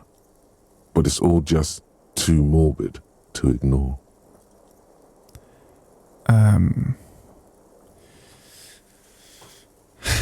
I'm gonna say I'm sorry for this. No problem, officer. He takes a step towards the door like he'd like to leave. Yeah. I really want to understand what this is here. It's just a door that won't open. Alright. Well, there's definitely confirmed nothing here. Wait, maybe I can talk to Kim in here. Yes? Okay, I cannot. Let's close the door. And go back downstairs. And I'm just gonna read over everything here. Yes? Oh, no, sorry, Kim. Not what I meant to do. Okay. I think we read that. So the last thing is just this, like, machine. Yeah, it's a pinball machine. Alright. Huh. Well, I think with that, I guess we can see if we can get a drink, but I'm guessing he's not going to sell us anything. You?